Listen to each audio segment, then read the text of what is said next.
চলে এসেছি, কালকে রাত্রেই কথা হয়ে গেছে। কেশপুর এসেছি গাড়ি নিয়ে, সামনে একটা জিএল চলছে, দুটো সামনাসামনি চলছে, 300 আর জিএম 102 এই গাড়িটা। তো জানি দেখেছি এই গাড়িটা 102 আর আমাদের তো চলছে।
হ্যাঁ আমাদের ছিল এই গাড়িটাই ছিল।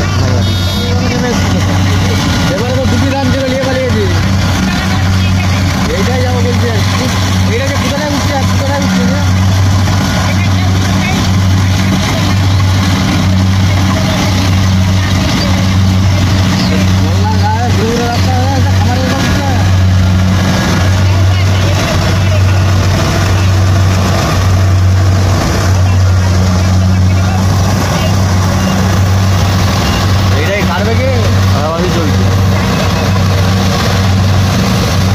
টাইম লাগুক, ওদিকে ঘুরেই যায়।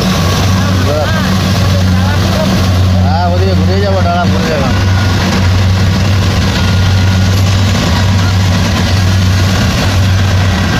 সব দেখি না অনেক দোলা দুজন আমগুলোর মতন হয়ে গেলে পড়ে পড়ে যায়। আড়াইজন যাবে আজ এই প্রথম চালু হয়েছে ঘন্টা। ফ্রেন্ডস, প্রথম দিন 5 ঘন্টা চলেছে গাড়ি এবং দ্বিতীয় দিন 6.5 ঘন্টা গাড়ি চলেছে। তো দুদিন হলো চলে এসেছি কেশপুর। এখানে ধান মোটামুটি পেকেছে, কম পেকেছে অল্প, টুকটাক এই কাজ শুরু হয়েছে। 2 দিন কাজ হয়েছে। তো কতদিন কাজ হয় এই ভিডিওর মাধ্যমে তোমাদের সবাইকে জানিয়ে দেবো। তো চ্যানেলটিতে নতুন হলে চ্যানেলটি সাবস্ক্রাইব করে পাশে থাকবে, যাতে আমি নতুন ভিডিও ছাড়লে আবার সবার প্রথম তোমাদের কাছেই যাই। তো কি হচ্ছে আগে পরে কেমন চলছে গাড়ি আমি ভিডিও জানিয়ে দেবো।